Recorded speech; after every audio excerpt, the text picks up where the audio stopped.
검찰이 추미애 법무장관의 아들 서씨의 휴가 특혜 의혹 등을 제기했다 고발당한 국민의힘 신원식 의원 사건을 배당했습니다. 서울중앙지검 형사 1부는 시민단체가 신원 등을 허위사실 적시에 의한 명예훼손 혐의, 위계에 의한 업무방해 혐의 등으로 고발한 사건을 배당받아 서류 등을 검토하고 있다고 오늘 밝혔는데요. 앞서 지난 17일 시민단체 사법정의 바로 세우기 시민행동은 신 의원 등이 추 장관과 그 아들의 명예를 훼손한다며 검찰에 고발했습니다. 사세행은 신 의원이 국회의원 면책특권을 악용해 서씨의 병가 휴가 처리와 관련해 억측과 가장 위주의 허위사실을 유포하는 정치공세를 펼쳤다고 말했는데요. 말 그대로 팩트 그대로 얘기해서 해당 부분은 수사를 하는 것 역시 어렵지 않을 것 같습니다. 또한 신원식 의원실을 통해 서씨의 자대 배치와 올림픽 통합병 선발에서 청탁이 있었다고 주장한 이철원 전 대령 휴가 특혜 의혹을 처음 제기한 당시 당직사병 현모 씨도 함께 검찰에 고발했습니다. 네, 참교육이 기다려집니다. 이미 검찰 수사는 방향이 정해진 것 같습니다. 오늘 경향신문에 나온 단독 보도에 따르면 추미애 법무장관 아들 건과 관련 2차 휴가 완료 전에 연가를 정상적으로 허가받았다고 검찰 조사에서 진술한 것으로 파악되는데요. 검찰은 추 장관 보좌관이 군에 전화해 3차 휴가를 문의했고 이에 대해 구두 승인이 났다고 보고 있습니다. 즉 추미애 장관 건은 끝났습니다. 현재 야당도 더 공세를 이어가면 당직 사병의 아저씨 논란과 더불어 병정회의 등 여러 악재가 다시 튀어나오기 때문에 박덕흠 건 조용히 덮으면서 나아가길 희망하겠죠. 그러나 쉽지 않을 겁니다. 여러분들이 있기 때문이죠. 특히 조회수 높은 커뮤니티인 보배드림, 딴지일보, 클리앙, 루리앱 등 다수의 커뮤니티에서 해당 부분과 관련한 훌륭한 게시민들이 다 팩트체크를 통해 밭을 가셨고 또한 다수의 분들이 SNS와 유튜브를 통해 여론조를 하셨습니다.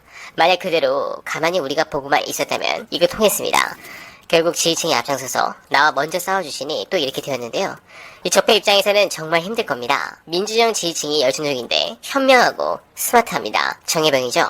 그런데 바보 같은 것은 우리를 정예병으로 만든 것은 그 누구도 아닌 바로 적폐들, 당신들 때문입니다. 왜 팟캐스트와 유튜브를 우리가 듣겠습니까? 저도 하루에 몇 시간을 시사방송을 듣는지 모르겠습니다. 이게 다 그들한테 엄청나게 당하기 때문인데요. 이 적폐들이 추미애 장관을 공격하는 표면적이고 일차적인 이유는 검찰 개혁을 막겠다는 겁니다. 그로 인해서 공수처를 지연시키겠다. 당연 이런 부분이 일감으로 생각할 수 있는 것이고 실제 그렇죠. 하지만 문재인 대통령의 공약이자 염원인 검찰 개혁을 막을 수는 없다는 걸 당연히 적폐들도 알고 있습니다. 실제로 할 수 있는 건 막지는 못하고 늦추는 수준인 거고 저들도 그것을 알고 있죠. 완전 바보는 아니니까요.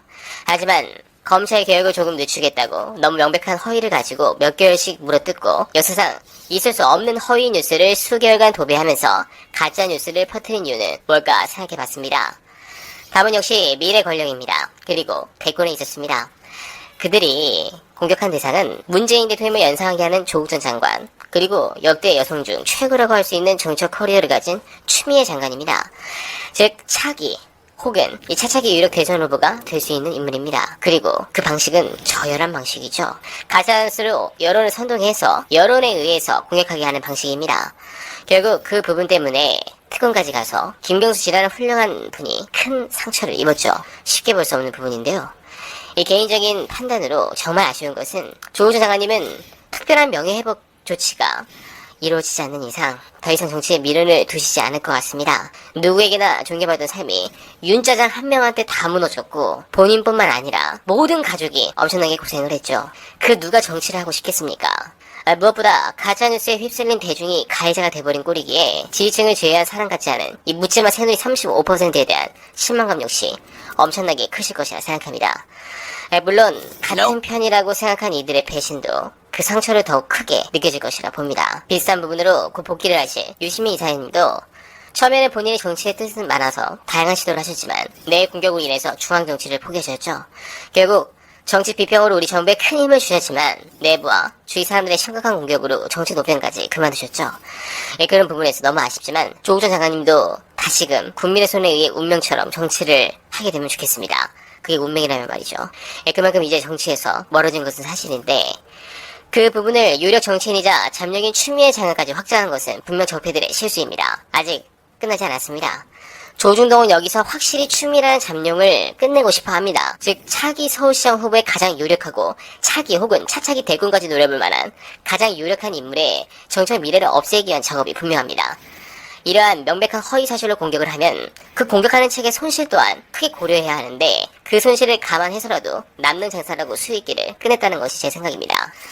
솔직히 검찰 개혁이라는 하나의 시대 정신을 막기 위한 것이 아니라 유력 정치인의 정치 미래를 없애기 위한 것이라는 부분, 그런 의미에서 이런 추미애 장관에 대한 정패들의 거짓 공격은 철저히 부숴버림과 동시에 그 허위 공격을 당한 당사자의 명예회복에 주력해야 한다고 봅니다.